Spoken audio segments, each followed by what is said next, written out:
Blog Talk Radio. This episode of Video Marketing Madness is made possible by Aweber. Aweber, the easy way to do email marketing, follow-up, auto-responding, and all that other email stuff that you want to be able to do, like collecting leads. And if you want to learn more about Aweber and see the bonuses that we have available, you can head on over to raythevideoguy.com/Aweber.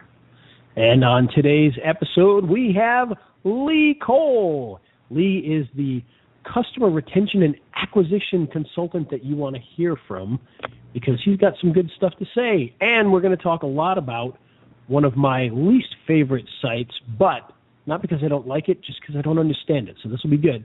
We're going to talk a little bit about Twitter.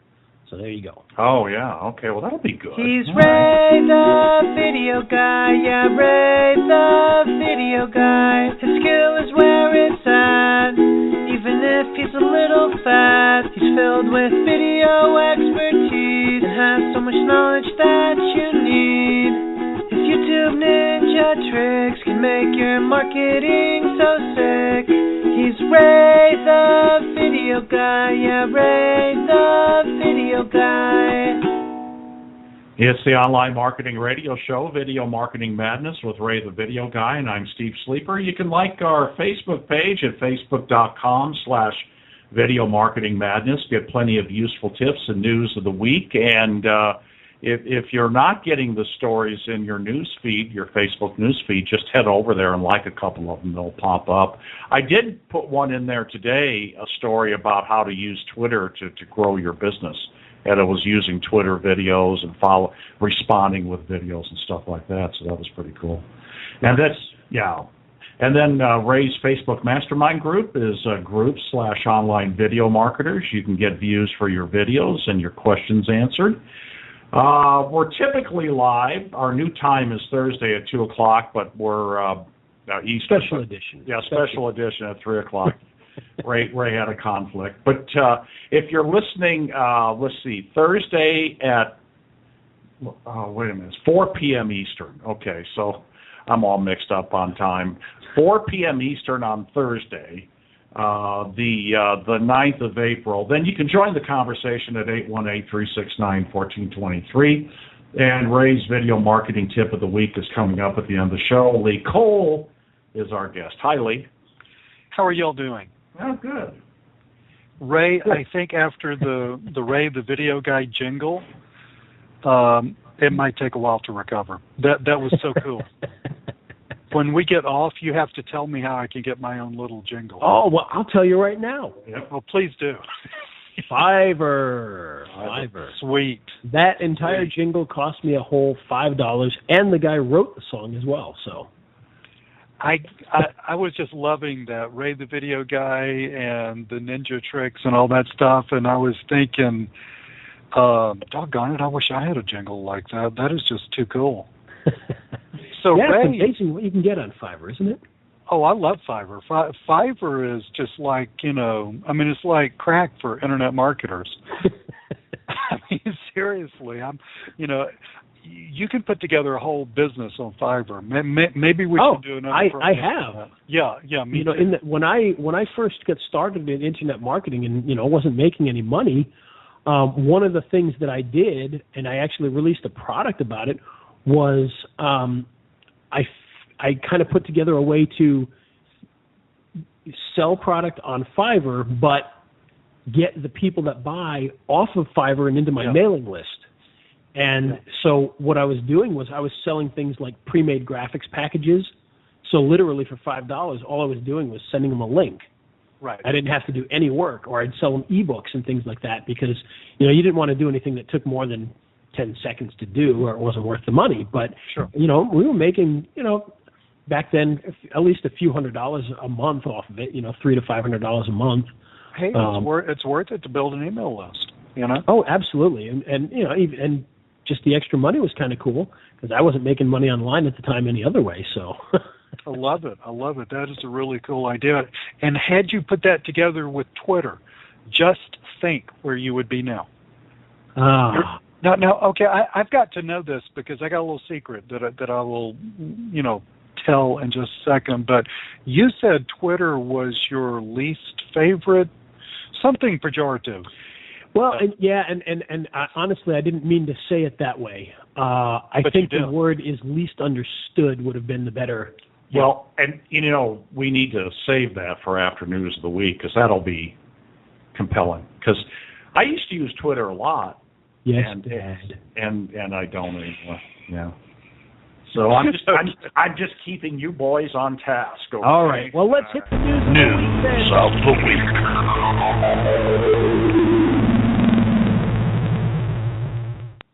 Okay, so I got an email from YouTube this week that said they're changing the terms and conditions. Yes. And I think it ties together with this story from Bloomberg. I think I'm kind of understanding all this now, and I did read the terms and conditions today. Okay, but essentially what YouTube said is they're going to be offering a subscriber version. That's what the email said, and so they're changing the terms and conditions. Did I understand that correctly?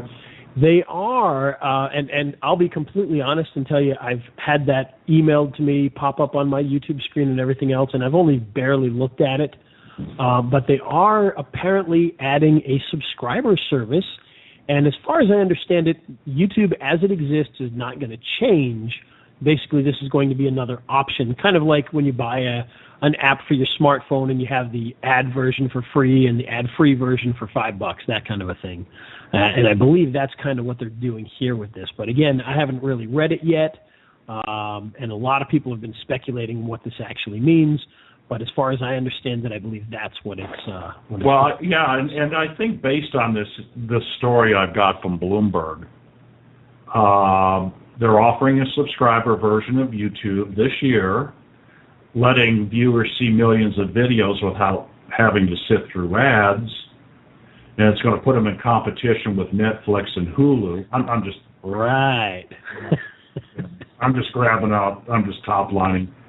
Well, I kind of laugh at it, and it'll be interesting to see what they actually do. And the reason I say that is they've spent so much time building up their ads program and everything, and now what are they going to say to these advertisers? Oh, by the way, half the people that we sold you on pay to not see your ads anymore. Well, this is just what Bloomberg is saying. Okay, that's true, and that's why, and especially we don't believe news organizations oftentimes. So.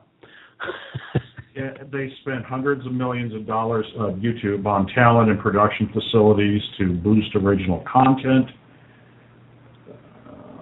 And then the new terms and conditions, I read through them, but basically it's just saying how much they're sharing with you and how quickly they're paying, and that's really all it was. I didn't see anything in there unless I missed something that was earth-shattering. It's just the revenue share and how long it takes for them to pay. That's all I saw. Interesting, and that'll be interesting too. For instance, if you've got a YouTube channel that's making a ton of money because you get lots and lots of views, you're doing something in the entertainment area, mm-hmm. and now half the people aren't going to see ads anymore.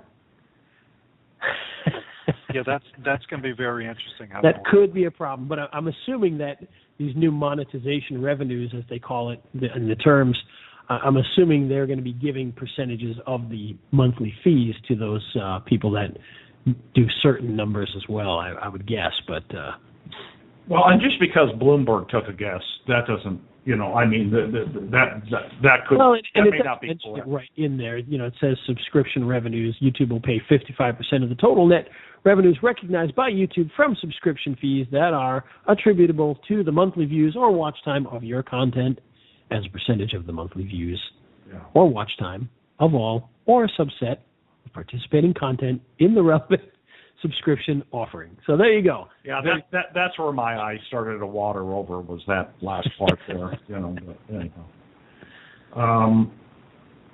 Okay, this I must have gotten this from Google somewhere. Chrome version 42 starts blocking SHA-1 SSL certificates. Okay. I don't know what this means. Version 42. Steve, that sounds very bad to me. Yeah, it's going to block it. That does sound bad. Anytime they're blocking sites at all, that sounds bad. And now they're blocking sites with SSL. SSL with an old algorithm is basically what it is. And version 42 hasn't been released yet. Oh, you're talking about version 41? Version 42 of Chrome will block an SSL algorithm. Oh, well, that makes all the difference. I thought you were talking about 41. My bad. No, 42. Maybe I said 41. No, I mean, you know, I was just in a big lather when I was thinking 41, but I'm totally cool and collected now that we're on 42. So, forge ahead. I got this from some inane source like Hacker News or something. Right. So, which is probably about as good as Bloomberg, but you know, oh well. Probably better actually. Right. Did you know this, Ray? YouTube removed Facebook as a connected account. You know what? I did not know that. You know, they used the two connected accounts used to be Facebook and Twitter. Right. Now you can still share on Facebook, you know, for the share function on your videos, but they removed it as a connected account. That's fun, you know, because I haven't really created a new account in a while because I haven't needed to. But that's interesting. Huh.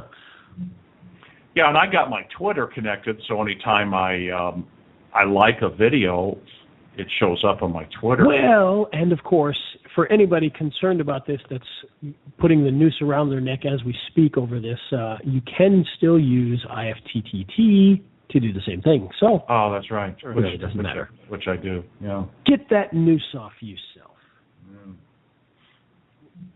Okay, Google algorithm updates.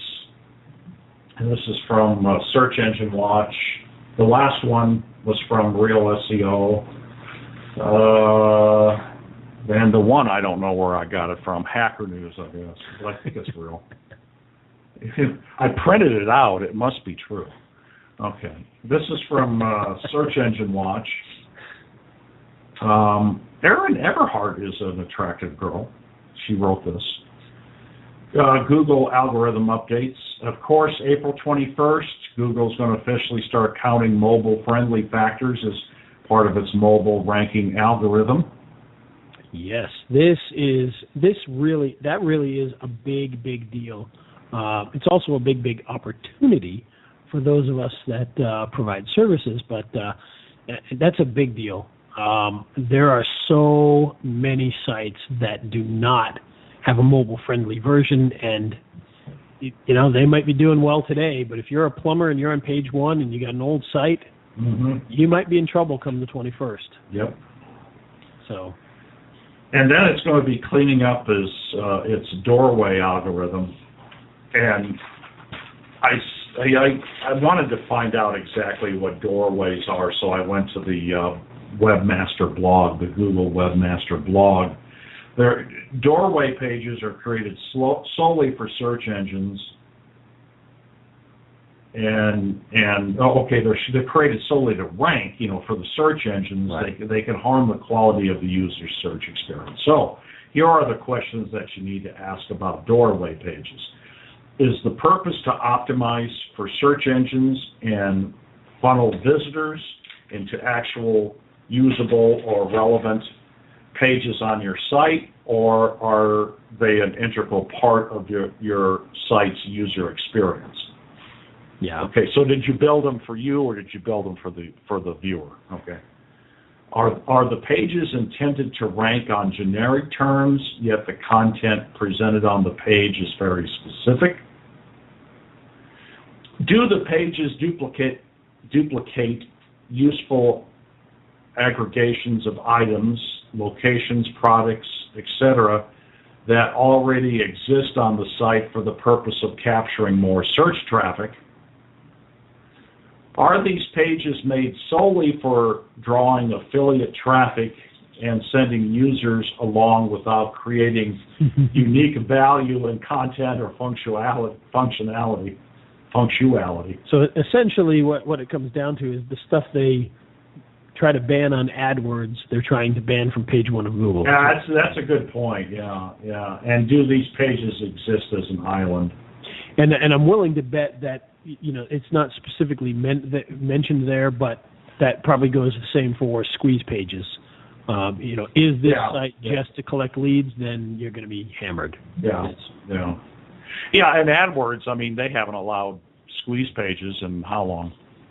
Well, it depends on how you build them. I mean, the old one-page squeeze page. You know. Yeah, no, they haven't allowed that in a long time. So. Okay.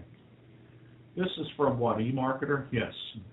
Google will take 55% of search ad dollars globally in 2015, and it's going to be digital ad spending will be $171 billion in 2015. Let's see. Okay, and Google is still dominant, but with Google's ban in China. Baidu, am I saying that correctly? The search engine and the Asian search engine. Who knows if you're saying it right? Yeah, they're. I said something about my mother, but anyway, go ahead. Okay. It's increasing its share. It's getting some money from that. So. Okay. I'm not a professional newsman, and I don't play one on TV. I have a face for radio. You remind me of Charles McCord, though. Charles McCord. I appreciate that is one of my idols, Charles McCord, who retired from Imus in the Morning. He did. He retired. Remember Andy Schechter, your news dissector? I never really listened much to Imus, to be honest with you, only for a short period of time. But I just always really liked Charles. I thought Charles did a good job. He was a good newsman who did not fit in there at all. But, No. He was a man of integrity, and he wasn't drunk all the time. And then now, you being from Boston or the Boston area, there was another one, and he was on mornings on a rock station, but this might have been before your time. But Andy Schechter, your news dissector? I don't recall him. Okay. He was gone. I wasn't really in the Boston market, so it's... Well, that's true, and you were... don't get me wrong, I'm often in the Boston market, but that's a different story. No, yeah, but Charles McCord, I think that's somebody that I thought, wow, he does a good job. Yep, he is. He was very good. Very, very good. He's retired now. I remember the biography on Imus's website, the biography of Charles. It started off by saying Charles McCord, he's married to his sister. Imus wrote it, obviously. Okay, I thought that was funny. By the way, Lee, I think I'm funny. Nobody else does. We're related? Yeah, we're related. Or maybe you're married to my wife, because that's pretty much what you told me. No, she, when somebody says, how you doing, I say, I can't complain. Doesn't do any good. I complain a lot to my wife, but she's not listening. Yeah, I just say, oh, simply luscious. Yeah. I've been, the can't complain. I've been trying to get over the habit of saying that and replace it with living the dream. Yeah, I do say living the dream a lot. Yeah. That is the one I say a lot. Yeah, I've tried to get over the can't complain thing, but that's from reading too many self-help books. I've just gotten totally OCD about my language. Yeah, I think that's been my problem, too. I think I need to just go back to saying whatever the blank, fill in the blank I want to. I think a good one would be, how you doing? I feel like crap, Then see what they say. Just watch people kind of go, oh. Well. Yeah. Just kind of. Yeah, that's the old joke is, people always ask that. They don't really want to know. It's like, hey, how you doing? Well, this morning my leg was really acting up. And dude, I don't know you. Why'd you ask? Well, I got a thing on my thing. Well, I'm sure there's a doorway page to a website. Yeah. Okay. This is from Search Engine Watch. Amazon gives Google a run for its money with home services. Now, this is really... Yes, this is really... Did we talk about this last time? I don't think we did. I don't think we have. This is huge. We haven't done a show in a couple of weeks. Yeah, we did. We took last week off. Took last week. Long story there. Yeah, long story. Ray got a contract and he's tied up on Wednesday, so we just decided to move. No, it's better than a contract. It's better than a contract. I am officially an intern. Oh. Well, say. Yes. No, actually, let me explain that a little bit, because people are probably going, "What the heck are you talking about?"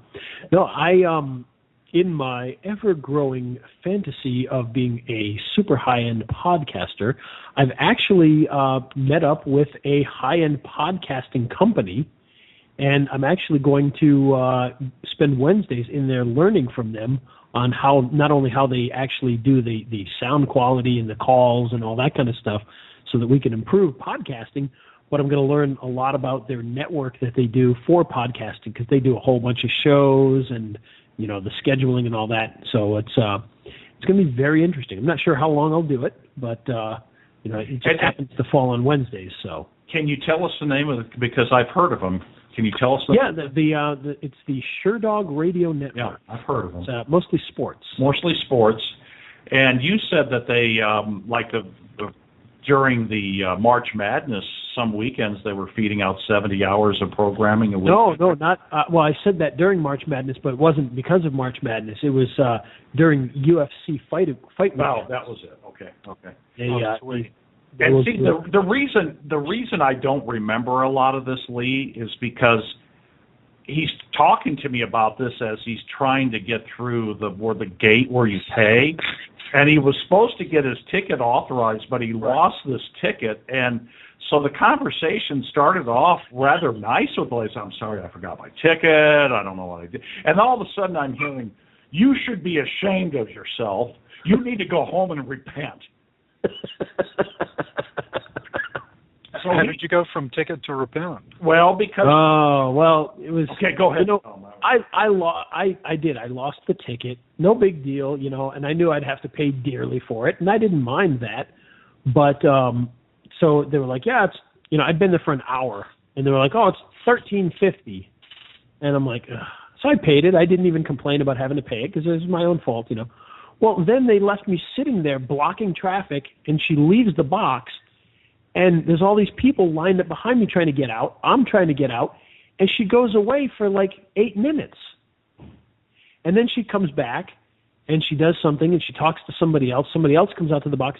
Then they hand me a form, and they want me to fill out this giant form. Name, address, phone number. I'm like, you just robbed me of $13, and now you want me to sit here blocking traffic to fill out a form? No. Open the gate. You already robbed me. Let me leave. So. Now you were trying to get out of what?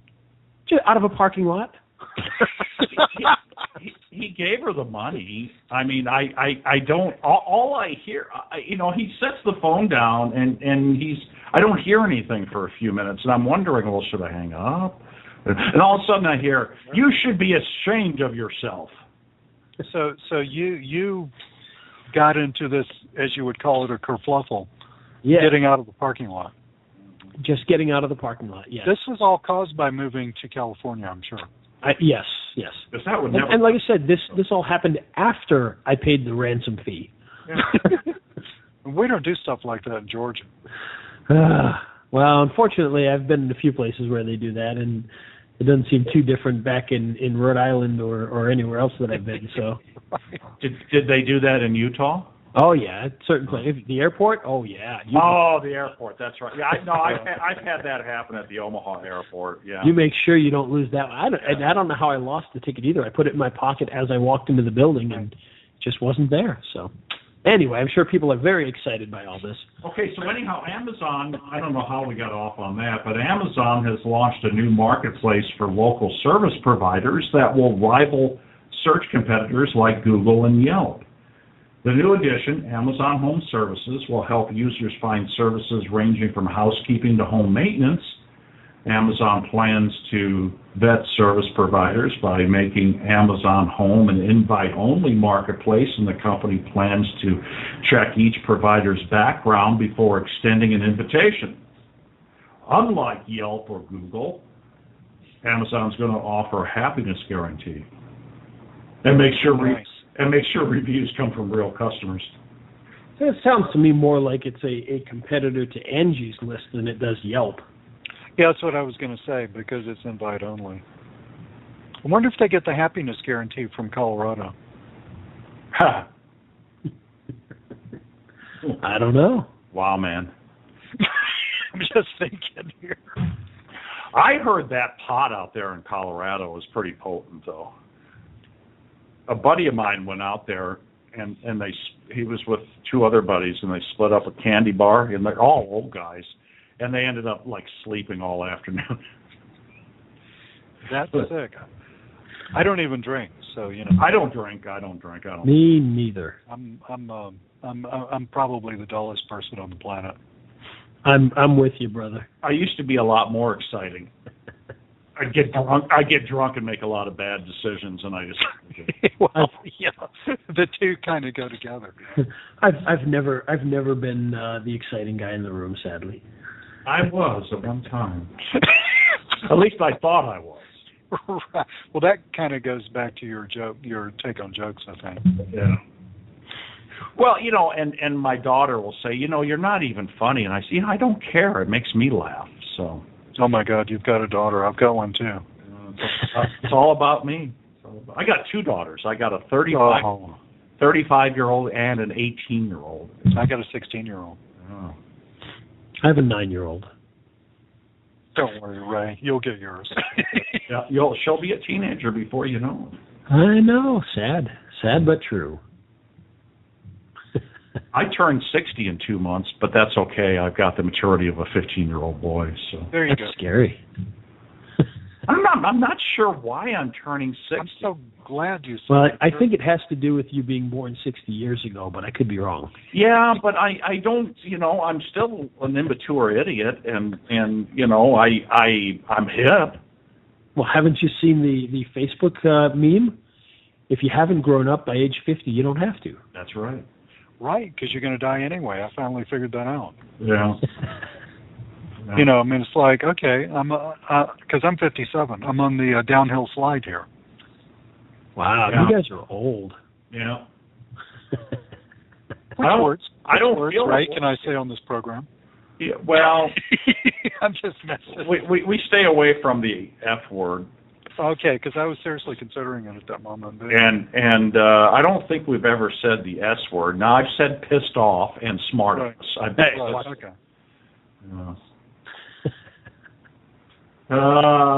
Okay. Search Engine Watch, Google's new program aims to get local businesses online. And basically, they're doing a deal to get people to claim their Google My Businesses listings, because a lot of people haven't, but according to Google's research, consumers are 38% more likely to visit and 29% more likely to purchase from a business that completes their listings. And Seriously. yeah, and there's a lot of businesses that have claimed them. So the program provides them a custom website and some other stuff. And they're just saying, however, not enough companies have claimed their Google My Business. That's all they're saying. So they're offering a promotion. I mean, that would actually be a great idea for somebody who just wants to make a few bucks, going around to businesses, find out who's claimed their Google My Business website and who hasn't, and say, hey, dude, you need to do this. I'll do it for you. Just give me the information and sit down and do it. I did it back in 2010 when Google Places came out, and I did a promotion. I got a bunch of it. The problem is it's I shouldn't say it's not evergreen. I kept a fair amount of that business for other things. Mm-hmm. But a lot of it wasn't evergreen because I got the really small mom and pops. That was the only problem. Well, it'd be good for somebody just starting. I mean, just making making money is better than not making money. But I mean, and I was I done the video. I sort of got in a little later on Traffic Geyser than like Ray did, and so I was ranking some videos on page one for local mom and pops and getting some money, and then boom, it went away. So I just, I'll do Google Places, and kept doing it. And, I made some money from it. I mean, I shouldn't downplay it because I did make some money, and the only thing is it was a lot of mom and pa's, and what I found is that the businesses that haven't claimed them are the mom and pa storefronts. So there's some money to be made. You know, you just kind of keep in mind there may not be anything else. That's all. Right. Yeah. But yeah, it's. What are you doing? 100%. What's that noise? Is that your chair? Yeah, I told you I was 57 years old. That's my creaking body. It is my chair. It is my chair. Oh, I thought maybe you fart. You were farting. Hey, watch. Well, you know, when you're over 50, that's not the F word. Yours don't sound like that. Oh, mine are epic. The grandkids were here one weekend. They're 10, 8, and 6, and so I get up one morning and I rip one, you know.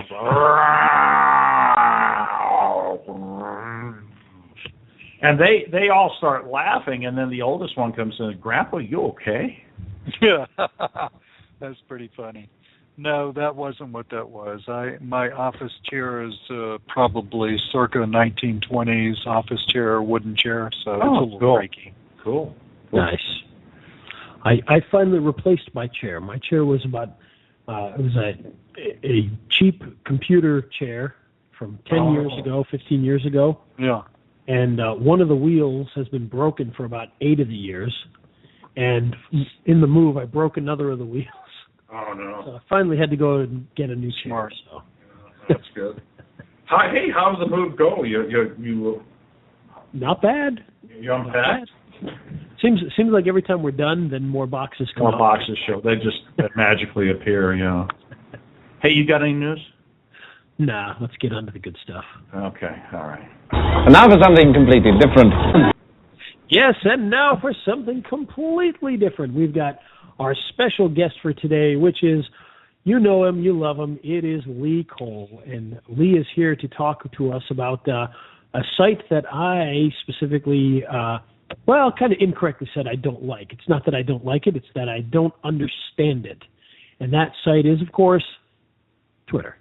So we're going to talk a little bit of Twitter and how Twitter can improve your life and make breakfast for you and drive your car for you. No, we're going to learn what it can actually do to help your business. And with that, Lee, welcome to the show. Well, thank you so much. I've been enjoying myself already. You know, you're not the only person that doesn't understand Twitter or doesn't even like it. I was talking to a friend of mine who's retired now, but he was a serial entrepreneur, and we were talking like 2 or 3 years ago. Kellogg's? You were talking to Mr. Kellogg, a serial... Okay, I'm sorry. Oh, my God. No, I was talking to Mr. Post. But anyway, and, you know, he said, so what about Twitter? And I said, well, you know, Twitter, you can do this. And then I said, oh, my God, I thought Twitter was just to show people what you were eating for breakfast. You know, a lot of people think that. But I think that's because they're, do you want me to just start talking and do my thing or what? Yeah, go for it. Because you know, right, when you light me up, I can actually get going for. No, it's okay. We'll just move. We'll just mute our microphones and listen. Okay. No, you don't have to mute. You can make all the. Oh, I fart and snort and everything else a lot. God. But anyway, so yeah. Marketers and Twitter, you know, you have a Twitter. The average person has a Twitter account, right? And they actually do look at all that crap in their little Twitter feed thing, and you know whose dog right front leg was amputated, and you know who had 3 eggs for breakfast, or who bought this protein powder and all that. Well, when you use Twitter for marketing, I mean, we partially depend on the fact that there are people out there who read that stuff, but we sure as heck aren't going to be reading that stuff because, I mean, who wants to do that, right? You know, the really cool thing about Twitter, I was always kind of I have 3 main social media networks that are like my home bases for all the stuff that I do. That would be Facebook for my internet marketing business, LinkedIn for my business consulting business, and Twitter, which I mainly use to drive traffic to places. So Twitter is the one that I've just sort of stripped down and rebuilt, and it's the one that I think is used in a more non-Twitterish way than the other two. The other two, Facebook, I'm a really nice kid on Facebook. LinkedIn, we got some stuff going on LinkedIn that's not black hat, but it's a little gray hat. I mean, this definitely would piss off Mr. LinkedIn, for instance. but Twitter is just, stripped down, rebuilt, and used in an entirely different way. Because, guys, the cool thing about Twitter over LinkedIn, over Facebook, and Google used to have one, didn't they? But over those things is the fact that, okay, LinkedIn. LinkedIn is all about being a stuffed shirt, making relationships, getting to know people, and, messaging people and they message you back, and, la-di-da, and you have your first date and all that stuff. And then you can finally get down to doing some marketing, right? I mean, that's LinkedIn. It's just like, it's social media sort of frozen at the North Pole, but it actually does work extremely well. Now, Facebook for me is more of like the friendly place. I mean, Ray, you and I see each other on Facebook a bunch. Facebook is, like my wife uses Facebook, to connect with her college friends and stuff like that. Yep. Twitter, the cool thing about Twitter, but still, Facebook is it's very friendly. I mean, if you come on too strong, well, Facebook itself will get ticked off at you. Okay, my wife's an artist. She got put in Facebook jail. Right. I mean, how does that happen? Because she was connecting with people who were friends of her friends from art school. I mean, how dare she? I know. I mean, she's like the most non-marketing person on the planet, right? And so that's how weird Facebook is. But the thing about Twitter is in the moment, and Twitter you can actually drive traffic right now if you know how to do it. You don't have to get to know people. You don't have to have the first date. You don't have to, I mean, you can't even really have much of a profile. You got a picture and you got a couple of sentences, and that's about it, right? You don't have to give the whole laundry list of everywhere you worked. People don't have to come decide if they're going to deign to hang out with you or not. Twitter is totally in the moment. That's what's so cool about Twitter. That's what people don't understand about it, but that's also the power of it. So I sort of alluded to that we kind of do Twitter in a little different way. Let me give you an example. Let's say somebody tell me something that you would like to sell. Just give me an example so we can talk brass tacks here. Oh, I want to sell speakers for iPhones. Speakers for iPhones. Okay. Name me a big company that sells high-quality speakers for iPhones. Oh, good question. Probably, what's that one company, Skull Candy?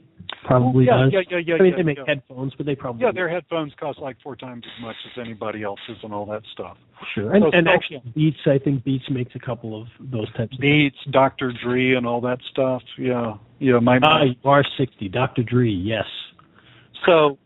Now, I haven't looked, I mean, I'm sitting here on a computer, but I'm not going to sit here and type and stuff. But I haven't looked, but it's highly possible that some or all of those brands or some big companies that carry those brands have a Twitter account, right? Oh, sure. Now, let me ask you this. Suppose that, now, we're just kind of free-forming here, but, just go with me. Suppose that Beats has its own Twitter account. So it's twitter.com/Beats. And that's all the people who have subscribed to that who are seriously interested in those headphones and interested in related things. And I don't know if they do or don't because I'm not looking. But let's suppose that they do. And let's suppose, I mean, if they do and it's that big of a brand, they probably got 5,000, 10,000, 100,000 followers. Now, what if you wanted to sell your own product related to that kind of thing? In other words, either a parallel product or a competitive product. And what if you could actually tweet to those people that are following Beats? That would be pretty useful. It'd be pretty huge. What if you could tweet to them like 5 times a day? That would be more useful. It would be more useful. See, now you could like hit up, the CEO of Mr. Beats and all that stuff and say, hey, could I please hijack your Twitter account? And they're going to say no. But what if you could what if you could actually just go, I mean, you could do this manually, right? It's a pain in the butt because it takes forever. But you could do this manually. What if you set up an account and it said, this is going to come out wrong, twitter.com Ray'sBeats, and let's say that it had a header and it's got a picture and it's got a profile and it's got pictures of your cool products and all that stuff.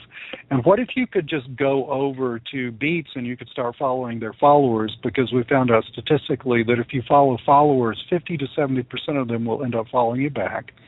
Wow. So what if you could follow their followers for a while and you had good content on your Twitter account? People would come over and say, man, that's really cool. I like this person, or I like this business. I like this brand. And over time, you could essentially siphon off some largest portion of the followers who are following Beats, right, into your account. And it doesn't take very many before you can get traction with this, as in just a few hundred. What if you could, in the midst of the content that you're, talking to them about, what you can just use over and over again because it goes in the Twitter feed. I mean, the statistical chances of one person seeing one piece of content are nil.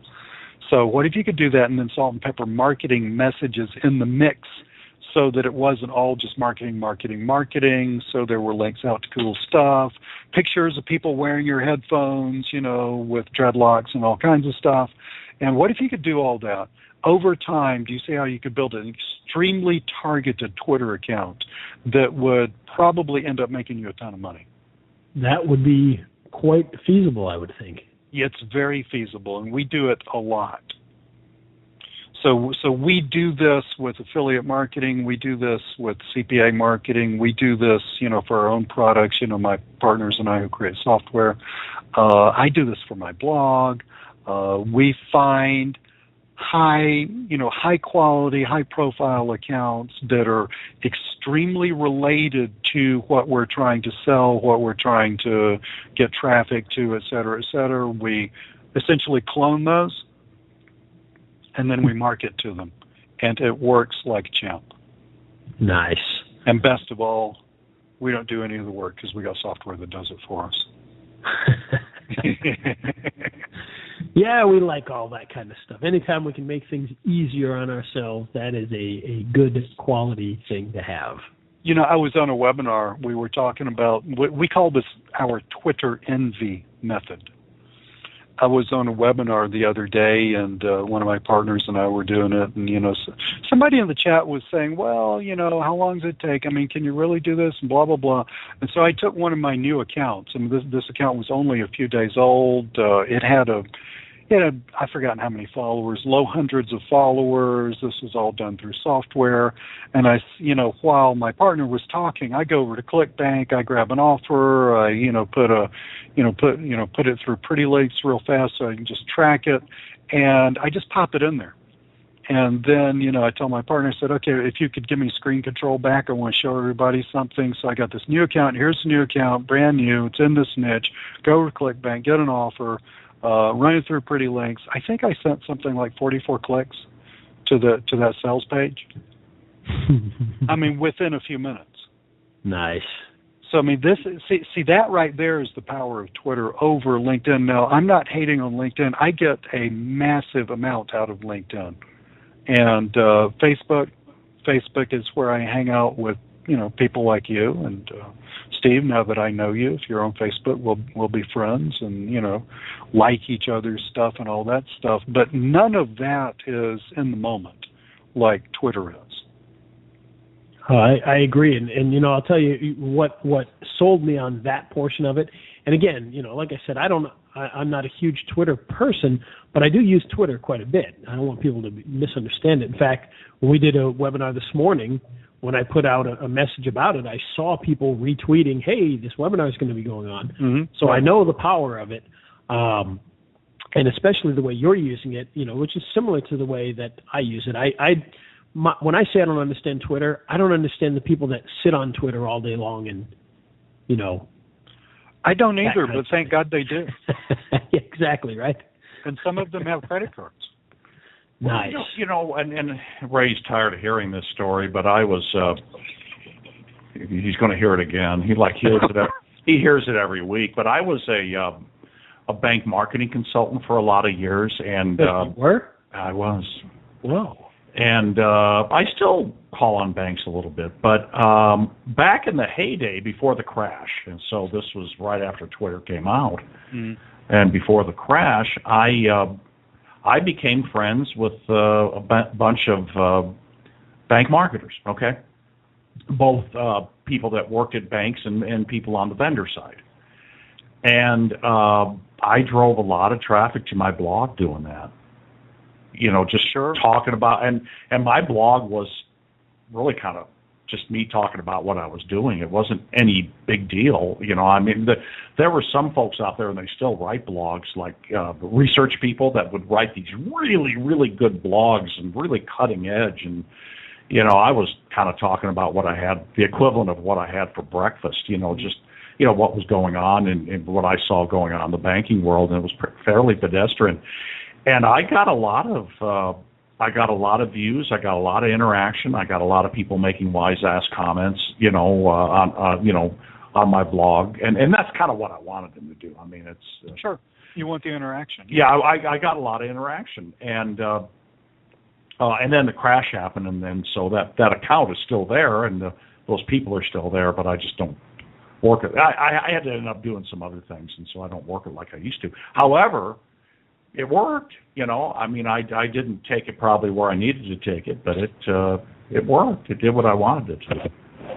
Yeah, it works really, really well. A lot of people, and there's nothing wrong with this, Steve, but a lot of people build Twitter accounts kind of like a coral reef. I mean, it just builds and builds and builds, and it sort of builds in a random way. What we do is because we're actually targeting a given account. Right. See, I mean, you already know whoever follows twitter.com/Dr. Dree is interested in that stuff, probably.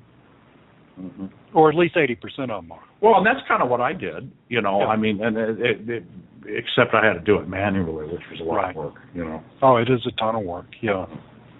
And there are other, I mean, besides just putting marketing messages, just tweeting marketing messages. There are many other cool things you can do with Twitter. Like if you want to get really edgy, just directly tweeting to someone and entering into people's conversations. Mm-hmm. Yeah. That's a little. It's a little forward, but somebody was saying, "Man, Lee, I don't know if I could do that," and I said, "Dude." If they're so worried about privacy, why in God's name are they having the conversation on Twitter? Mm-hmm. Right. And there have been a lot of great softwares in the past that's exactly what they did, was they just found conversations. Oh, yeah. Oh, yeah. Through hashtags and stuff, absolutely. Find conversations and stuff that has to do with what you're doing. Yep. And then just, at Steve. Hey, Steve, how's that banking blog going? Stuff like that. Yeah. And I do some of that. It's really manual, and it's very, if you do it right, it's kind of intensive. But when I first started doing that, I was shocked at the number of people who didn't care that I had entered into their conversation. I thought, God knows, the world is even more screwed up than I thought it was. And I'm serious. Yeah. And then, you can always direct message people on Twitter. Yeah. Oh, yeah. Yeah. Well, yeah. Which is really, really cool to do. You can set it up. You can. There are services and places where you can set it up so that every new follower gets an immediate direct message. That's right. Hey, thank you. This is Lee. I really appreciate you following me. By the way, got this cool thing. Just click here and you'll be able to yada yada. You get a lot of traffic off of that, and that's more of as your Twitter account gets bigger. That's more of an evergreen thing. And if you got software running this, you can put this stuff up on virtual servers and just have like oodles of these things running. This is cool stuff. It's like email marketing, sort of. The DMs. Yeah, it is like email marketing, sort of. What I really like to do is combine that with email marketing and get those people onto a list. That is my favorite thing, because, Ray, I've written a couple of emails in my life. Yeah,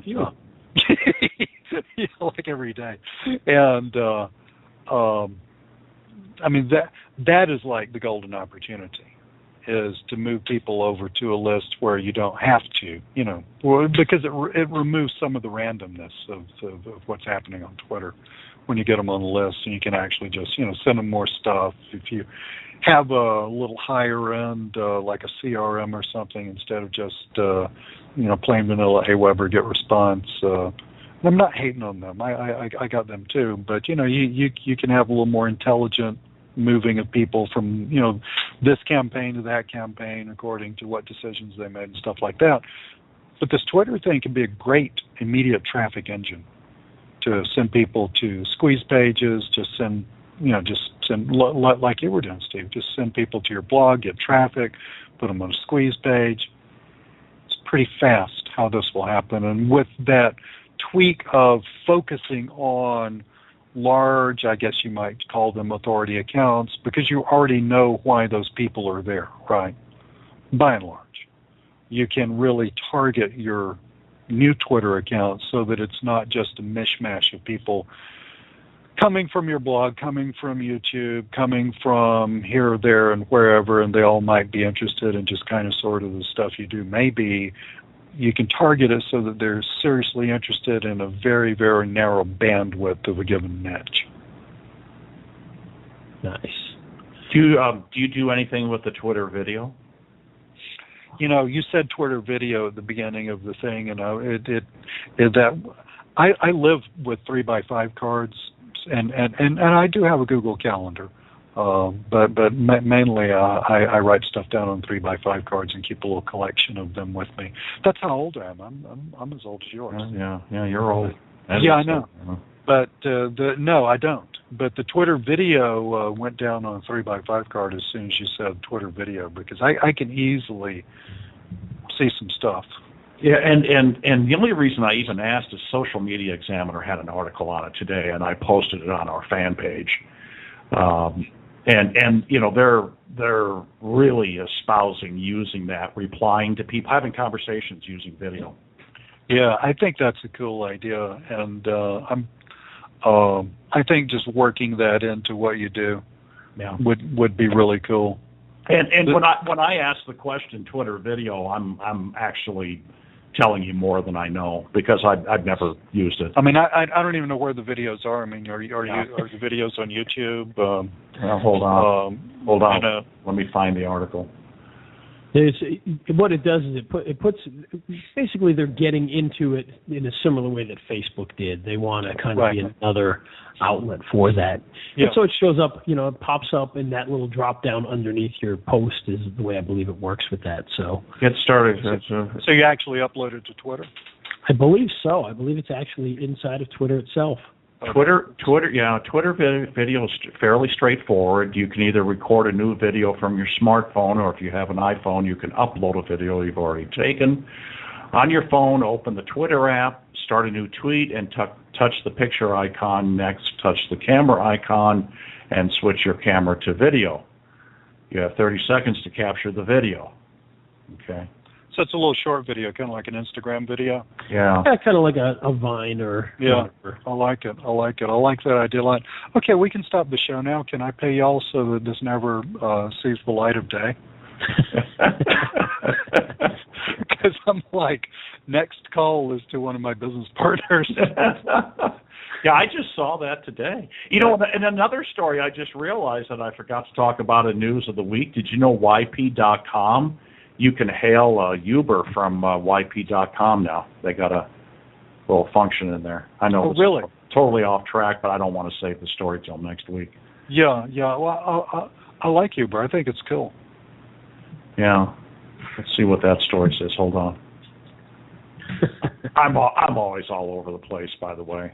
I mean, that was fairly random, Steve. But I know. Okay. Yeah. YP has entered. This is from Search Engine Watch. Hold on just a second here.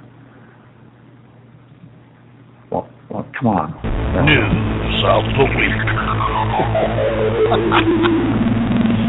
Like a time warp. Yeah. Back to the present. YP has entered into a new partnership with Uber that allows searchers to summon a car straight from the search directory's listings. So when you look up a restaurant, beyond getting the hours of operation and their website and stuff, there's a button there that you can ride there with Uber, and it gives you the Uber, and it gives you the cost. So anyhow, that's there too. That's pretty cool. At least until they shut Uber down, anyway. So. And now for something completely different. I like to compartmentalize. So. That's right. Right. Yeah. But anyway, Twitter. Twitter. Back to Twitter. Yes. So yeah, basically, I mean, you know, another totally cool thing about Twitter is that I just told you about all. There are a few other little dealies, but I just told you about all there is to know, and I like that. I mean, my God, LinkedIn. I mean, the minutiae of how to write a LinkedIn profile. Seriously, I mean, I got a friend who charges hundreds of dollars per profile and gets it. You know what's ironic is I'm one of the those people that are like the 97% filled in people, so I get a little reward from them. And I barely know how to use LinkedIn, but my profile is one of the most filled in or whatever. Well, the profile is where it all starts. I mean, that's the foundation. But the cool thing about Twitter is it's just totally wham bam thank you ma'am. I mean, it is just like picture. You can do some graphics if you and you should. You could do some graphics and you got like 2 sentences about you. I think mine says Lee Cole, entrepreneur, internet marketer, network marketer, family man, sometimes rock climber, something like that. I mean, what more can I say, right? There you go. That's pretty complete. And you look at that. And people, like on LinkedIn, people actually go to your profile and read it, which is amazing to me. But because they want to know all about you, they want to vet you before they reach out, just in case you're gross and sticky or something. So over on Twitter, I mean, nobody cares. Yeah. I mean, it's like, you can enter into these conversations between a husband and wife 1,000 miles apart about taking a kid to Disneyland, and it's apparently okay. I mean, you're not a stalker. You're not going to get put on some sort of weirdo site with your face, looking like you just got, out of the drunk tank or something. I mean, it's apparently okay to do that. I mean, it's like the same world, but because you have different social media platforms, you have entirely different etiquette, or with Twitter, kind of the lack thereof, right? Yep. No, and I like that. And it's not even so much that it's like a whole new language and everything. You have to learn how to speak the Twitter language. Oh yeah. So what happens when somebody says, "Hey Ray, thanks for RTing me." Exactly, or I'm a married man. I don't go around RT. ICYMI. Right. Yeah. A friend of mine calls his followers, he calls them his Twitter bitches. I was going to call mine my Raytards, but people told me that wasn't very nice. No. I love that. But I like it. Please do that. My daughter, one of her best friends lives in Charlotte, North Carolina. And her name is Savannah. I always get it mixed up. I think she lives in Savannah. Her name is Charlotte, but they're 8 hours apart. But yeah. Yeah, and she met her on Twitter, and they FaceTime. She's been here to stay. She's been out there. I told her the first time she went out there, and we did vet it pretty well, just FYI. But the first time I said, she turns out to be a 68-year-old obese man. Call me right away because. Right. Flying you back. But no, they had done a lot of FaceTime, and we talked with the parents, and they're all getting together in New York, this city, this summer. They're all over the country, these girls, and it sounds weird. It sounds kind of creepy, but it's the weird world we live in. It's hard to get used to. Well, for an old guy like me, but you know, these kids do a lot of FaceTime. They come to visit each other. They stay at our house, you know. So I guess it's okay. Yeah, you know, and it's funny, but that's totally true. Like my son, some of his closest quote unquote friends are people that are online that he, you know, does things on there with, and video gaming and whatever. Well, I mean, yeah. Well, but I met Ray. Like that too. I met Ray on Facebook. That's true. That's right. I didn't even think Really? about that. That's kind of the same thing, isn't it? Well, I was going to say that. And Steve, when did y'all start dating after that? Well, he told me that he was this good-looking blonde with a nice set of canteens, and right. Yeah, and that didn't. He must have got that picture from one of those doorway sites. Yeah. No, well, it was. He got it from Playboy. Right. Yeah. No, actually, honestly, he was in the Traffic Geyser mastermind group, and I kept seeing all these things that he was doing. I thought it was really cool, so I mean, Ray, that's how you and I know each other, is just from Skype and Facebook. Mm-hmm. Well, and Steve had a GoToWebinar account, and I didn't, so. Yeah. So Yeah. And I said, I got this GoToWebinar account for a year, and I'm not using it. You can use it anytime you want, so. Oh, that's how you bribed him. I see. Yeah, well, because we actually started. This wasn't originally a radio show. We actually started doing weekly webinars, and then it eventually became a radio show. Yep. I mean, it's a little bit off topic. What made you migrate to podcasting over webinaring? Easier. Well, yeah, it was easier, but we weren't doing traditional webinars either, so it's much more like a radio show than it was passive. Yeah, it was all passive content, you know, and what I mean by passive content, Lee, is you could be doing whatever you wanted to be doing and listen, you know. You could be, you know, cleaning house, working out, reading, I don't know, you know, passive activities. And that's the nice thing about a podcast, is you can just plug those headphones in, listen on an airplane, you know. Yeah. You know? Yeah. I actually do a number of webinars like that, but it's branding essentially. I mean, it's not like I'm sitting there trying to sell something. It's just more content. That's yeah. We're still kind of trying to figure out how to monetize this, but for me, you know, just talking about me, I do it because I love doing it. Mm. It kind of keeps me up on everything that's going on. It's a good authority builder because I'm out there, you know, I'm still a peddler. I'm still out there doing what I always did, was selling services to, you know, I'm a B2B marketing guy, and so this helps with the content. When I get somebody on the phone and I tell them I host a popular weekly podcast on online marketing, the only part I'm lying about is the popular part. Well, I mean, you got to start somewhere, you know. I mean, everybody started small. So. Well, we get a couple hundred listeners a week. It's not bad. I mean, it's but you know, anyhow, I let them think whatever they want to think popular means, you know. Right. Well, and, you know, and what I laugh about is, you know, one thing that we're always like is, boy, not a ton of people listen live. It's all podcast. Well, yeah. But even talking to these guys that do the big podcasting stuff, they do it live as well, and they don't get a whole lot more people live than we do. Yeah. And they're a big company out of it. So. And some shows will end up with 1,000 listeners over time. You know, 1,000 listens over time. Yeah. But normally it's a couple hundred. Yeah. I mean, that all sounds pretty good to me. Because, it's not bad. You know. It really doesn't take that much of a tribe in these types of businesses that we're in to make a very nice living. I agree. Because the reason is economically, I know this has nothing to do with Twitter, but anyway, it does. The reason is economically, the profit margin's so high. Yeah. Yep. You know, when you're working with a 95% profit margin in your business, then you don't really have to, I mean, you can go narrow.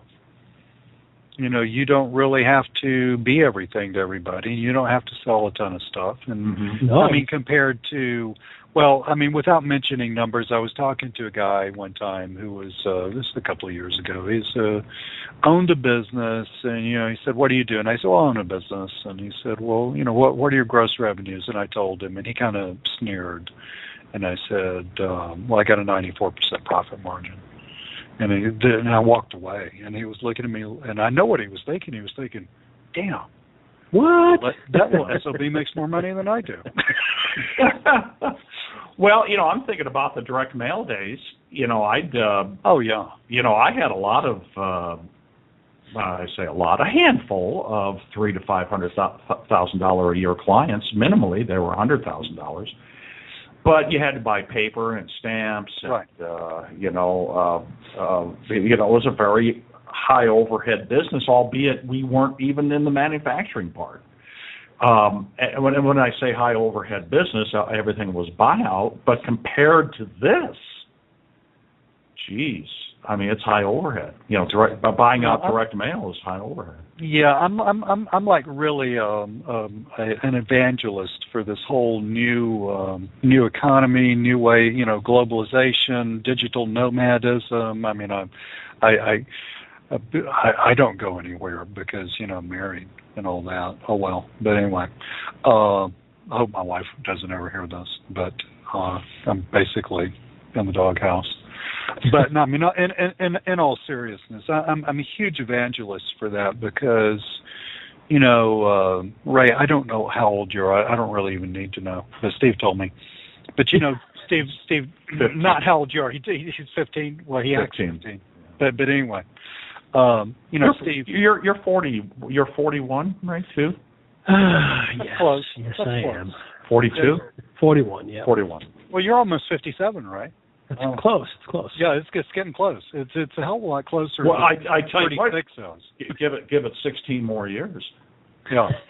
But I mean, Steve, when you think Give it a third more of my life, and yeah, and then you'll be nearly dead. And it just goes like that. Yeah, just lights out, baby. But I mean, seriously, when you think about it, when you think about what happened, even in Ray's lifetime. Oh yeah, it's amazing. I mean, Ray, so you yeah. were born in early 80s? 74. 74. 74, okay. So when you think about what happened economically in your lifetime, I mean, Jimmy Carter was taking over. Freaking don't start cursing on the show. But anyway, when you think about the whole work society paradigm gone, the whole globalization gone, and you have all these nudniks running around trying to figure out how to get back, and it will never come back. Mm-hmm. But what we've done is we have crossed. I mean, we have crossed some sort of a mist that separates making your life work from making your life not work economically. And we're leveraging the internet, and that is a really cool thing. And one thing that just drives me is making money. One thing that really drives me seriously is helping other people figure out how to do that, because it is complex. There's a ton of stuff to know, and there's a world of skills that like Ray, you have a certain set of skills. I have a certain set of skills, and Steve, you've obviously got a certain set of skills, and they probably overlap a little bit, and they don't overlap some. And it's like those old Venn diagrams that overlap. But the fact is, it's hard for newbies to get enough of those skills rolling sometimes to actually start getting some traction, which is one thing I love about the Twitter, because it is a fast way to get traction. But when you think about it, what you have when you can do that, the fact that we can work from anywhere in the world, the fact that we really don't need a job, that we can use a laptop and make a decent income, I mean, really decent. I mean, that is something amazing to me. Oh, I mean, I don't mean to make this sound bad or anything, but I can't think of a job that would ever pay me what I get paid. No way. There's no way. I don't think it's possible. I'm sure there's some. Maybe I could go be a CEO of a Fortune 500 or something. Who knows? But I can't think of a job you could possibly get. And when you think of before the internet, could you have started a sticks and bricks business? Probably not. But you would be. I mean, you might could have, but let's say you could have. But yeah, then you would have ended up owning 10% of the company, or 5%. and you would be about $5 million in debt. And boy, that sounds familiar now. you know what I'm talking about, the old way of starting businesses. I was in the printing business for a long time. So I had a good friend who was like, and he's older than me, doesn't understand this stuff. He had this whole business plan, and he was schlepping it around trying to get $2 million to start this business. I said, dude, why don't you just build a website? And he said, well, why would I want to do that, Lee? I said, because you could, get started on this thing you have a dream of really cheap, and you're probably selling it tomorrow? Stuff. Yeah. I mean, you could, be making money tomorrow. Right. You're not going to have the big office, but you'll have the income. So you keep most of the profits. Well, and the other thing that's happened, what I've noticed, because, I've always sort of kind of worked for myself. I've always been a commission salesman, and I owned a company for a while, and then it with the crash, then that took care of. That's another long story. But it was just because I went after banks that were stressed and needed deposits, and that worked really well for a while until the real estate market collapsed and they had so many loans out there, and that's why they needed the deposits. And so anyhow, right. But I've always been a commission sales guy, and now what's kind of gone away is that whole draw against commission thing. Nobody's doing that anymore. You want to sell for me? I'll give you 20%. I'll give you a real good commission, but I don't have captive guys, and so the whole captive sales force thing, at least in internet marketing, I don't see it much at all. And I know the printing marketing, and I'm starting to talk about printing like I know it anymore. I really don't, but I know it's really hurting, and the internet marketing is what's growing. That's right. the growing medium. Everything else is constricting. So. Right. Well, it's a cool time to be doing this. Neither one of my kids wants to go the normal route of college and career and all that stuff, and they look at me and say, "Well, why should I do that?" And I say, "Well, I really don't have an argument because I don't do that." And all their friends are working on. Nowadays you go to college, you get $30,000 worth of student debt. You get out of college, you get 3 part-time jobs, and you have to go back and live with your parents. Yeah. Well, who was it we had a couple of weeks ago? Zach Loveday. Yep. And this is a guy that's he's developed his own products, right, from an affiliate marketing standpoint. I have been an affiliate of Zach's. Okay. And so he started off making money on eBay when he was 5 years old and made a lot of money, and then they changed their algorithm and he lost it all, and so he decided to go to college, and he's sitting there in college going, what the heck am I doing here? I could be out making some money. I'm listening to some guy that's never sold anything in his life. Right. So, and I don't know how, I know Zach's got a couple kids and a wife, but he's still a young guy, and he's doing well. Never went, he just said, screw college. Yeah, I felt the same way when I was in college as well. What am I doing sitting here when I can be making money, Yeah. Well, I went to college for a couple of years and then dropped out. Then I didn't know what to do, so I went back. Yeah, but back then, there wasn't a giant alternative that actually worked. There wasn't. I was, I was a freshman in college in 1973. Although in '75 I got an offer from a radio station to work there full time. I'm like, okay. I mean, you could do your own thing and cut your own path and all that stuff. But really, in broad strokes, really the only thing that's available back when we were coming along to people that didn't want to do the normal thing was commission sales. Yeah. Or mail order something or other. Well, that's what I ended up doing anyhow. I got a college degree and still ended up doing commission sales. So. Right. Yeah, I did too. Because I was meant to sell something. I didn't know what else to do. I didn't know what else to do. Right. But I got that degree. And back then, you went to college. You got out of high school unless you were going to be a mechanic or work at the post office or something. You went to, not that there's anything wrong with that, don't get me wrong, but unless you were going to be actually need more good mechanics. Well, I know. But that just wasn't going to be me, and I didn't know what else to do, so I went to college. Mm-hmm. Yeah, but, so folks listening to this, if you're interested in all this stuff, you're doing the right thing. Yeah. Because and kids that listen to you, drop out of school. Do it now. Yeah. Pay attention to Uncle Ray. Drop out of school. Give your parents his new address in Southern California. Also Google how to make your own pipe bomb, and they can send that to him. He can live in Ray's basement. I wonder if the NSA heard that. I guess they did. Yeah. Yeah. Obama listens now Thursday. Yeah. Now you've mentioned my. Never mind, Steve. We'll just continue going. You know, Jimmy Carter and Obama in the same 15 minutes. No, what's up with that? I know, seriously. I don't know. We've never done that before. Well, that's like, I mean, it's all good. Yeah. Yes, I think that was the first time that Jimmy Carter was mentioned on any podcast in the last, since the podcast began, probably. But Carter's been mentioned ever since he left the office of president. Unless you're talking about, building houses or something. Building houses or growing peanuts or something. So how this Twitter thing that you got? How can one buy that? Well, one can buy that starting tomorrow. I see. One cannot buy that today, but one can buy that starting tomorrow. And if one goes to the following. If one will type the following URL. Now, are you going to have an affiliate link, Ray? Yes, I believe I will. Well, I tell you what. Why don't we do this? Because otherwise we'll screw that up.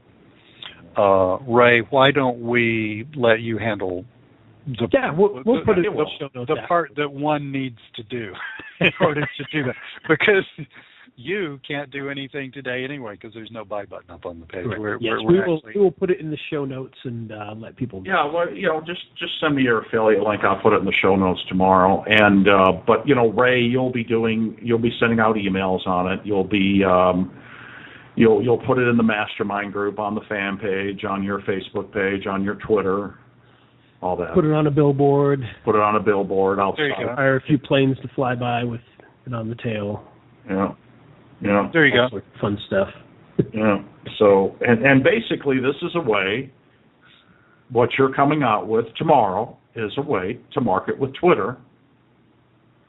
It is specifically software that does the heavy lifting on the following. The following. It follows, it unfollows, it allows you to target a specific account. There we go. So what we do is we build one new Twitter account for every specific account that we want to clone. Ah. Now you could clone. It would make sense if you cloned, like, let's say something utterly stupid, Rihanna and Americans for the Second Amendment. Okay, so, but. I guess you could clone too, but we basically, this is set and forget software. We basically just let the software run. Now we have many instances of it running up on virtual servers. You can run it on your own computer just fine, but software runs, it follows, it unfollows, and it does so in an intelligent way. It's got a little bit of AI built into it so that it doesn't log on at the same time every day. It doesn't follow the same number of people. It doesn't unfollow the same number of people. There's a randomness built into it. Do you do any marketing training?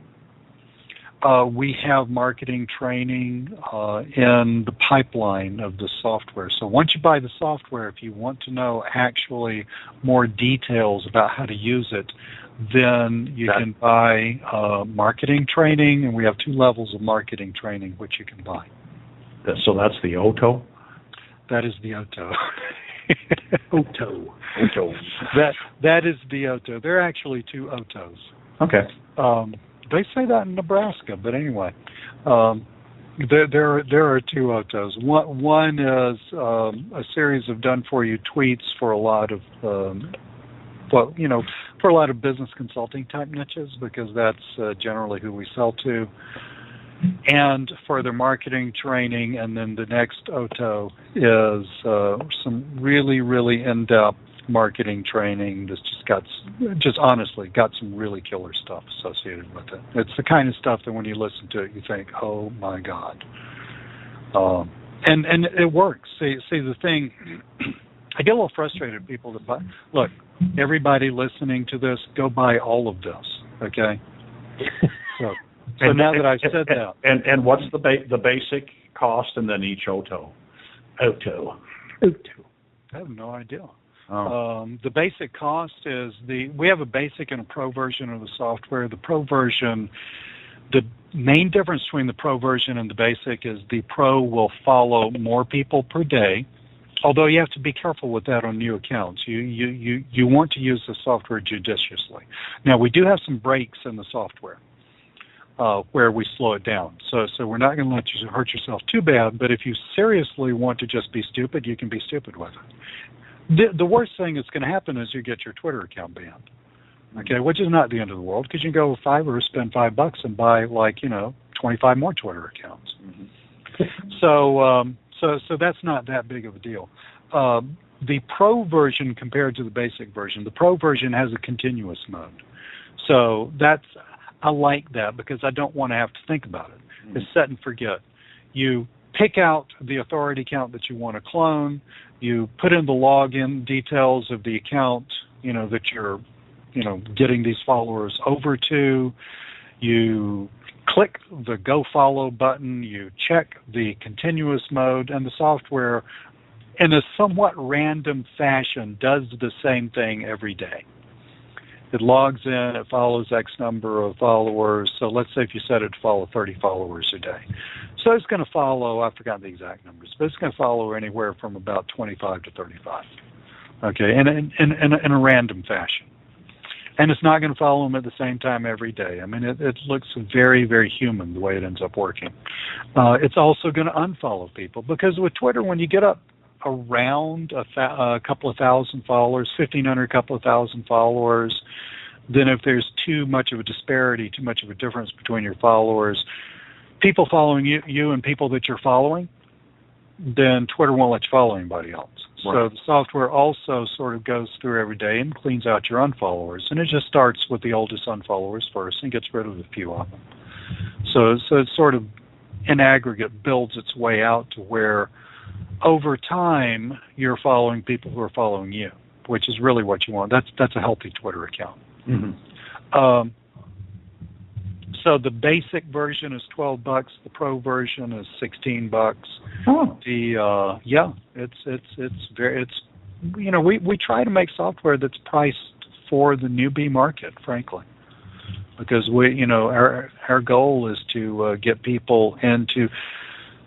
The software is so cool. It's something that you don't have to have a tremendous amount of understanding in order to make it work. You seriously just need to be able to follow about 4 steps, and you will be able to create traffic today. And that's what's so incredibly cool about it. And how about the Otos? The Otos, $27 for the first Oto and $47 for the second That's Oto. That's good too. Yeah, the $47 Oto. See, that's the first question you always get when people buy stuff. How much? I know. How much is it? That's a fair question. Especially the Otos, but that's reasonable. I always answer those questions when people hit me up in support, because I don't know. I used to be broke. So I understand, and money is very important to me. It's not the most important thing by any stretch of the imagination, but it's necessary but not sufficient. Let me just put it to you that way. But I understand. I mean, and people get into this thing about, I guess because they've gotten burned before, where they'll buy the introductory product, which I call the front end product. They'll buy the front end product, and then, well, crap, in order to make that work, I got to buy the Oto, right? Yeah. That's not fair, and we don't do that. Okay, I think that's dirty pool. So, fortunately, we don't see that very often anymore, which is good. We don't see that very often anymore, but it was apparently prevalent enough, Ray, and I'm sure you get this question too, where people are just a little paralyzed by the whole upsell idea. Oh, yeah. To where they've got to know before they can take action. And, so like when we do webinars, like to our own peeps, we always introduce our software via webinar. So, we just tell them what it is, and I just go and show them the OTO. Say, okay, this is the next page you're going to see. Here's what it is. Here's what it contains. That's how much it is. After that, you're going to see this page. Here's what it is. That's what it contains. That's how much it is. So, and those are the only 2 OTOs. Can I start calling these Otos for the rest of my life. I love You that. can steal that from them. Yeah, because I had somebody get mad at me for saying the word upsell on a webinar. Now, can I say Dr. Dre from now on? You may say Dr. Dre. Yeah, just tell him one of his homeboys. Caribbean? Yeah. I'll say Caribbean. Yeah, man. Yeah, we could definitely do that. I prefer Oto. Yeah, absolutely. I'm down with that. Or OOTO. OTO. Yeah, I tend to use upsell, but Upsell. Yes, I often say upsell as well. Do you? I do. Okay. But apparently, I type OTO. So you save at least 3 keystrokes. yeah, there we go. So, are you guys going to have a webinar tomorrow on it? No, we're not. This goes to a static sales page, which is Okay. complete and will show you exactly what it is and what it's about. It does have, I'll look just to make sure that I'm not misleading you. I'm pretty sure I've got a video on here of the members area. Let's see if I do. Which I generally, we got a video of the software working. Okay, so, I mean, the software itself, because of the little bit of artificial intelligence in it, is actually pretty cool and a little complex. From the user's point of view, it is brain dead simple. Yeah, I had your LinkedIn one. It worked out pretty well. Which one did you have? I forget the name of it.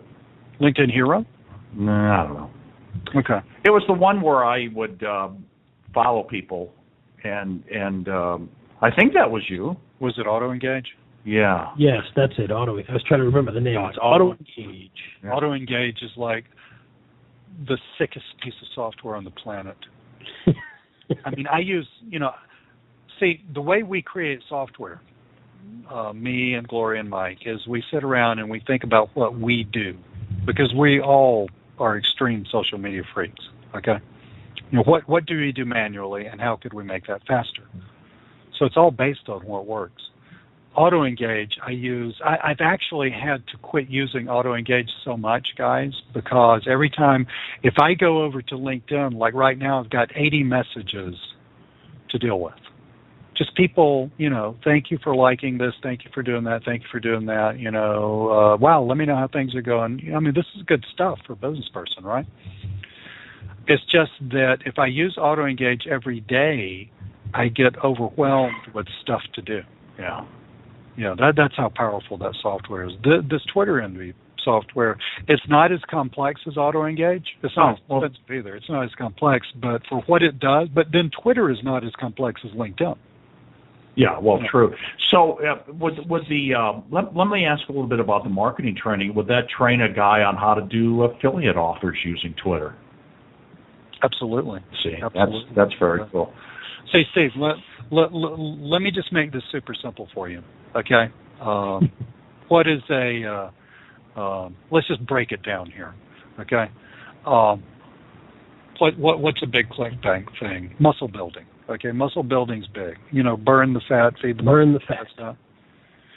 Well, what if I don't know. I mean, is there a twitter.com/burn the fat Twitter account? There might be, but there's got to be who was that guy, Bill Phillips, who did the EAS and the body challenge thing and all that stuff. I mean, there are some serious Twitter accounts of bodybuilding type. Oh yeah, right. Bodybuilder.com has to have a big Twitter account. Oh yeah. But Ray's big into that bodybuilding thing. Yeah. So there you go. And that's why you moved to Southern California, so you could hang out with multiple That's right. Yeah. There you go. Where's the beach? So you do this, okay? So I hope people are listening. So this is what I would do. I would buy Twitter Envy. I would go look at, find an authority account. I would use like 3 instances of Twitter Envy, one in the morning, one in the afternoon, and one in the evening, and I would use that to build out 3 different accounts. Because that way, Twitter will get pissed off at you if you start following 200 people a day. Right. I mean, you have to make it look real. So then you do that, but let's say you get up to where you're following 100 a day, 3 times that's 300 days. So on average, you're going to get about 150 followers back on average over time. These people are seriously interested in bodybuilding, and so then you just come up with a nice bodybuilding giveaway, send them to a squeeze page, just salt and pepper those marketing messages into your tweets, and you get people on the squeeze page, and then you just line up your ClickBank offers and sell those to them. And your marketing training will go into more detail on that. It feels, because I realize it's, well, first of all, I wouldn't want you to connect all the dots because on this podcast, because I would want people to buy the product, but the product connects all the dots. The product does connect all the dots. Yeah, but yeah, it does. I don't live in fear of telling people how to do stuff because I know that they'll go buy my stuff anyway. Well, yeah. Because look, if I tell you how to do this, Steve, you don't have my software. Yeah, well, yeah. And there's no way you're and also with phone building out 100 Twitter accounts every day. Also, Blog Talk Radio is only giving us another half hour. Okay, there you go. But I'm saying the software is what makes this feasible. Yeah. Yeah, that's cool. It is very cool. Gray, do you think it's cool? I do think it's cool. In fact, I've it's funny you talk some of this because if you guys remember, and Steve, you probably do, when Traffic Geyser came out with Main Street Marketing Machines, one of the things was a Twitter follow, unfollow. Oh, that's right, yeah. And boy, did I get myself into trouble real fast.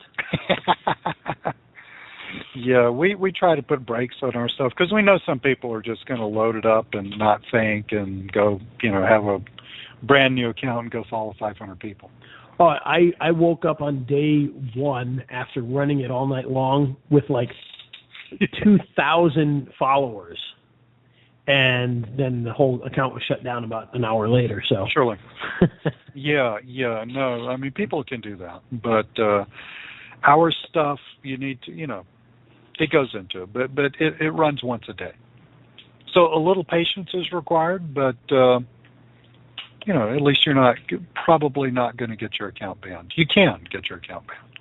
But it's just a Twitter account. It's not, And it's not your personal Twitter account anyway. So if you get it banned, you make a new one. It's not a. You go to Fiverr and buy a bunch more. I've probably got 100 Twitter accounts out there that I don't even remember anymore. So. Oh, me too. I'm sure I do. Now my personal one I value. Don't get me wrong. But yeah. Yeah. Agreed on all the above. Yeah. Yeah, that makes a lot of sense. So, folks, when Ray gives you the link to go buy Twitter Envy, you'll want to do that. Yes, I agree. I mean, this is an introductory price.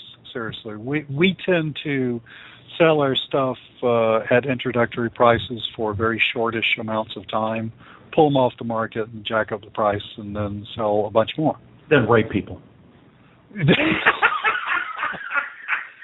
Well, you wanted to defend yourself, and you realized I was just jacking with you. So.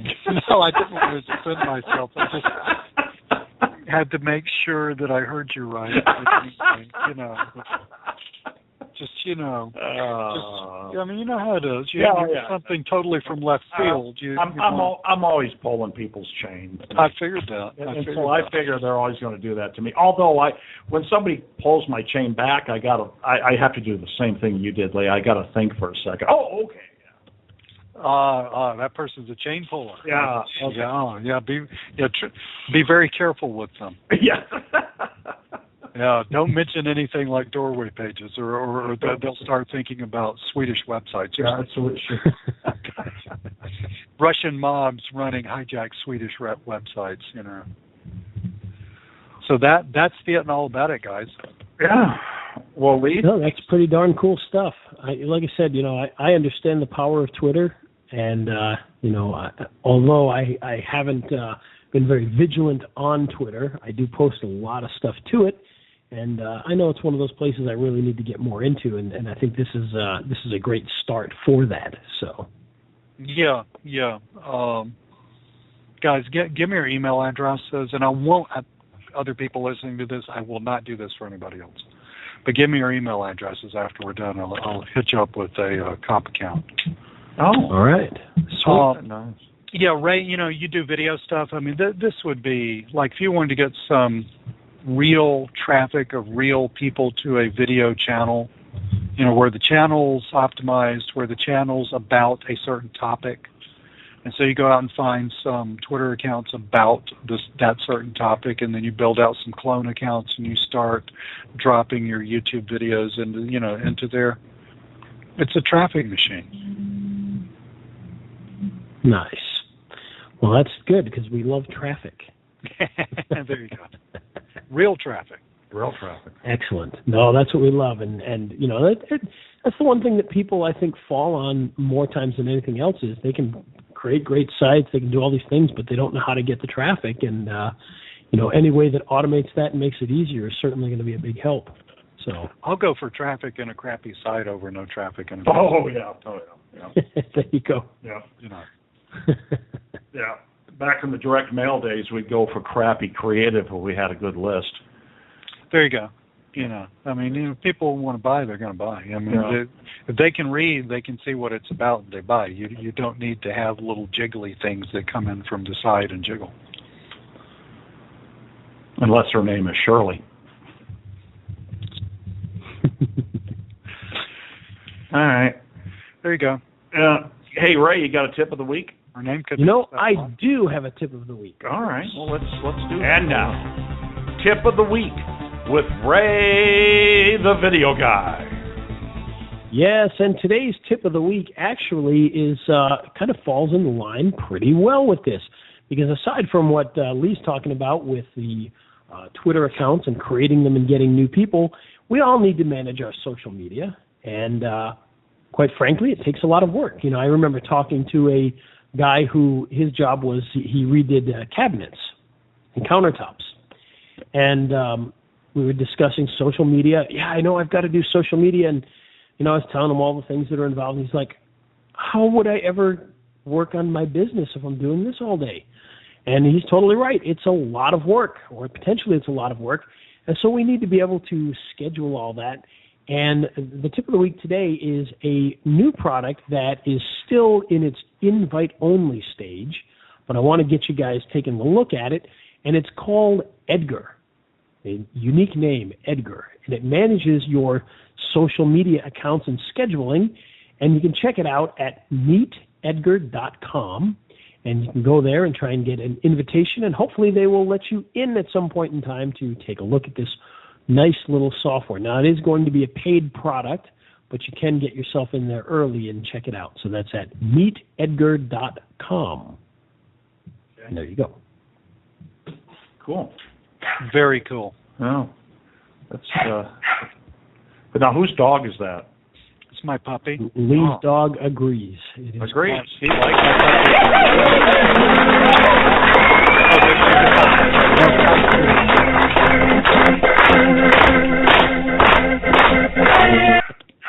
And if I didn't stop, go on for. You've got him going now. As I'm hearing, he's a 5-month-old black lab. Oh, cool. We have a 5-month-old here as well. So. Oh. And he's currently chewing on the second pair of shoes of mine that he's destroyed. Well, good for him. I know. Yeah, we are. Yeah, you heard around. Yeah, boy. I tell you what, you go for it. What's his name? His name is Scout. Scout. Yes. All right. It's a good name for a dog, especially a lab. Yeah. I got a lab named Duchess. Although she's, we think, well, she's a brown lab, and she looked like the first Duchess, and my wife saw her on Pet Finder, and she was a stray. And so we don't know a whole lot about her, but she drove up about 2 hours north of here and got her and brought it back. And we're pretty sure we're pretty sure she's got some German Shorthair in her, because she's got a high prey drive. Great dog, sweet dog, lab through and through, except this darn prey drive.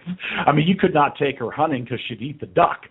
She'd retrieve the duck and then eat it on the way back. But she's anyhow, it's my dog story for today.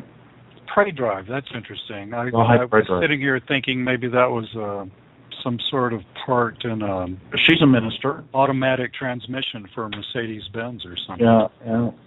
You know, the play drive. The play drive. No, she goes after. She loves to chase squirrels, and in fact, she's gone up the street to the bank, a few times, and to the Village Inn and stuff, chasing squirrels. Now, yes.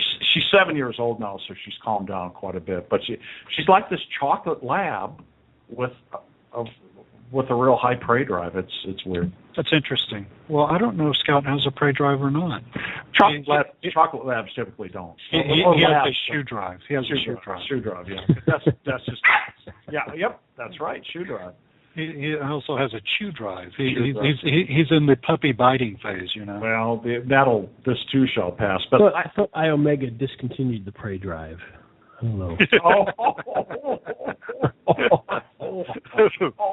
Oh God! I think I'm gonna have to go after that one. Yeah. Speaking of going, I've been here for take a leak, so we should probably wrap the show up. Well, Lee, thanks. Yes, indeed. I enjoyed it immensely. Yeah, me too. Excellent.